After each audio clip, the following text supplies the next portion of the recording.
এই একটু 71 বুমটা এগিয়ে দেবেন, তাহলে হয়ে যাবে, চিনতে পারবে।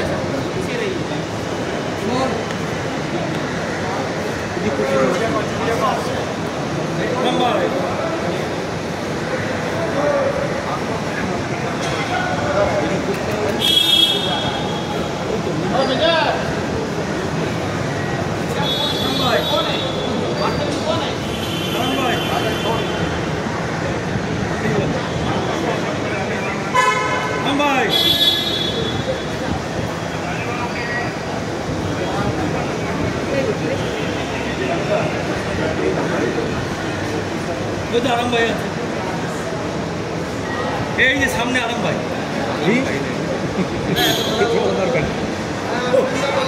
হাত দেখেন লাইভে আছে। এই আস্তে আস্তে আস্তে আস্তে এই কেউ এগোবে না, উনি আসবেন, উনি এগোনোর দরকার নেই দাদা।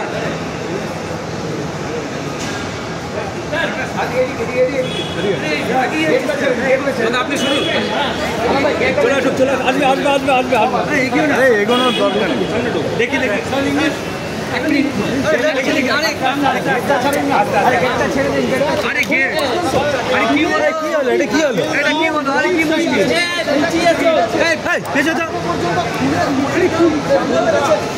আপনারা আস্তে আস্তে এটা এই হাতটা কার একটু সমাধান ভাই,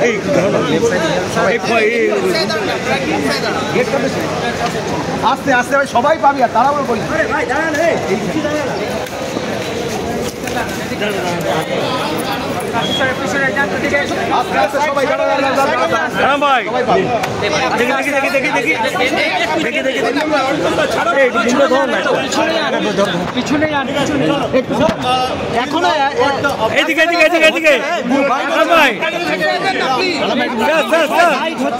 এখনো পর্যন্ত খুনের মোটিভ কি কারণে খুন করা হলো জানতে পেরেছেন? আপনাদের দেশে পশ্চিমবঙ্গে আমরা মাত্র নাম, আপনারা জানেন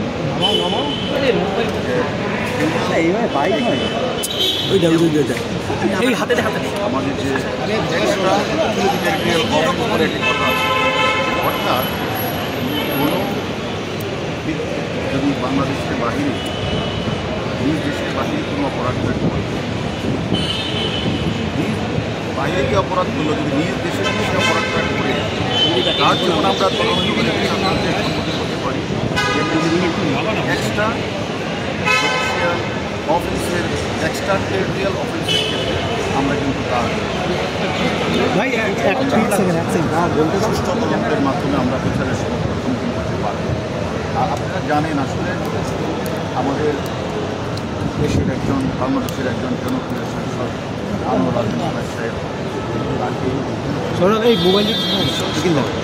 ঘটনা করে গুম করার উদ্দেশ্যে বৈশাখিকভাবে তাকে প্রতারিত করে তাকে এদেশে দিয়ে দেওয়া। আপনারা জানেন এটার যে মাস্টার মাইন্ড মদতদাতা এবং এটার যে বেনিফিশিয়ারি এবং এটার যে এক্সিকিউশনের যে টিমের যে প্রধান, তারা সকলেই কিন্তু বাংলাদেশে। যেহেতু ওরা বাংলাদেশে এবং আপনারা জানেন আমরা বাংলাদেশের একটি মামলা রুজু হয়েছে 364, তার একটি মামলা এখন এই ক্রাইমটা কিন্তু এক দেশে বাংলাদেশে তার প্ল্যান হয়েছে। প্ল্যান অনুযায়ী যে এখানে এসে পশ্চিমবঙ্গে কলকাতায় এসে সে প্ল্যানটা বাস্তবায়ন করেছে, অর্থাৎ তাকে হত্যা করে প্লাস গুম করার জন্য তার অংশ বিশেষ ভূমিকা দিয়ে দেওয়া হয়েছে। এখন আমাদের মূল কাজটা হচ্ছে ক্রিমিনাল প্রসিডিউর অনুযায়ী অপরাধের যেখান থেকে শুরু হয় এবং সেখান শেষ, সেই হিসাবে তদন্তকারী দলকে দুটি স্থানে পরিদর্শন করতে পারে। তার প্রেক্ষিতে আপনারা জানেন যে আমরা আজকে পশ্চিমবঙ্গে এসেছি। আমরা একজন গুরুত্বপূর্ণ আসামি যে এক্সিকিউশনের কাজটি করেছেন পশ্চিমবাংলার কমিউনিস্ট পার্টির নেতা শিমুল বিশ্বাস, যেখানে সেখানে আমানুল্লাহ নাম করে এখানে এসেছেন। তার কাছে আমরা অনেক তথ্য পেয়েছি, এমনকি আপনাদের কলকাতা পুলিশ এবং আমাদের বাংলাদেশ পুলিশ আমরা খুবই পর্যন্ত আমরা অনেক তথ্য আমরা আদান প্রদান করেছি। আমরা মনে করি এই কলকাতা পুলিশের কাছে আমরা এসেছি, আমরা তাদের কাছে সহযোগিতা চাই। ওই যে আমাদের দেশের আসামি যে কথাগুলি বলেছেন যে কোথায় সিসিটিভি ফুটেজগুলি এগুলি একটু আমরা যাচাই বাছাই করব। সেটা আমরা দেশের পুলিশের সহযোগিতার মাধ্যমে আমরা মনে করি হত্যাকারী যে কথাটা আপনি বলছেন অ্যাকচুয়ালি প্রকৃত মোটিভটা কী সেটা আমরা বুঝে দেবো। আমরা আমরা যথাযথ কর্তৃপক্ষের মাধ্যমে তাদের সাথে আমাদের যোগাযোগ করছি।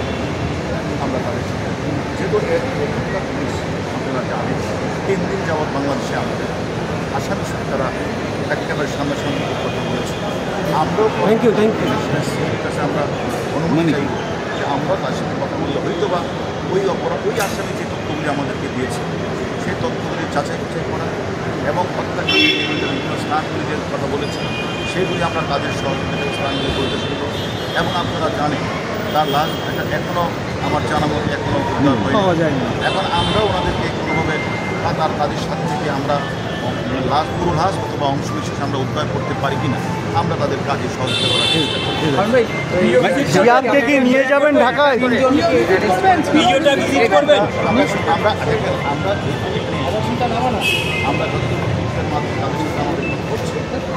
আমরা মনে করি অনেক তথ্যই আমরা দেশের আদান প্রদান আমরা করেছি। আমরা পর্যায়ে আমরা এবং আমরা যে স্থানগুলি পরিদর্শন সেগুলি আমরা পরিদর্শন করার চেষ্টা করছি। এখন কোথায় যাবেন আপনারা মূলত? এখন আমরা গিয়ে এখন আমাদের প্রথম কাজ হচ্ছে আমাদের সাথে কমিউনিকেশন। আমাদের ইন্ডিয়ান আমাদের বাংলাদেশের পার্টনাররা আমাদের এসেছেন আমাদের কাছে আমরা একসাথে যাব। ওদের গিয়ে আমরা আমাদের পরবর্তী কার্যক্রমটা কী হবে জিয়াদকে কি বাংলাদেশে নিয়ে যাওয়ার কোনো পরিকল্পনা আছে? সেটা আমরা আসলে আপনারা জানেন দুটি দেশ তো ভিন্ন, দুটি দেশ ভিন্ন। যদি একই দেশ হতো তাহলে আমরা আমাদের বাংলাদেশের আসামি এবং এখানকার আসামিকে আমরা মিলন করতে পারতাম। কিন্তু যেহেতু ভিন্ন আমরা হোয়াটসঅ্যাপের মাধ্যমে ভিডিও কলের মাধ্যমে আমরা অনেক কথাই বলেছি, অনেক অগ্রগতি আমরা করেছি। আমরা মনে করি আমরা এটা অন্তত বাংলাদেশ কর্তৃপক্ষ এবং ইন্ডিয়ার কর্তৃপক্ষের সাথে কথা বলি যেটা করা আইনসম্মত সেটি আমরা। আখতারুজ্জামানের কোনো খোঁজ কি আপনারা এখনো পেয়েছেন? না, আপনারা এটা জানেন যে এখানে আখতারুজ্জামান সে তো আসলে এখানে সে তো মাস্টার মাইন্ড পরিকল্পনা মদত এখন সে তো এখানে 10 মিনিট কিছু যে এক্সিবিশন গ্রুপের নেতা আছে শিমুল বিশ্বাস সেখানে আন্দোলনের নাম তার উপরে সমস্ত দায়িত্ব অর্পণ করে সে বাংলাদেশ দিয়ে সে এখানে বাংলাদেশ থেকে আবার দিল্লি থেকে কাঠমান্ডু দিয়ে দুবাই হয়তো বা উনি চলে গিয়েছে। আমরা আমাদের বাংলাদেশের অর্থতন্ত্রের সাথে কথা বলেছি তাকে ইন্টারভিউর মাধ্যমে কীভাবে চেষ্টা করা যায় এবং আমরা এই বিষয়টি এখানে হত্যাকাণ্ডটি আমরা পুলিশের সাথেও এই বিষয়ে আরও ভালো সেই জন্য আমরা কারণ ভাই 3 দিনও বডি পাওয়া গেল না, আপনারা 3 জনকে ইন্টারোগেশন করেছেন, তারা কি বলেছে? মানে এখান থেকেও মিসগাইড করা হচ্ছে, জিহাদকে নিয়ে ঘুরে দেখানো হচ্ছে যে কোথায় কোথায় হচ্ছে। আপনারা ইন্টারোগেশনে কিছু পেয়েছেন যে কোথায় ফেলা হয়েছে? দেখেন যেহেতু মানে তাকে হত্যা করে গুম করার উদ্দেশ্যে বৈশিষ্ট্যভাবে কিছু কিছু করে লাশটা আমরা জানি, আমরা ওইখান থেকে দেখেছি তারা ওই তাদের মধ্যে যে আসলে অনেক কাজ করছে, অনেক দূরে গিয়েছে।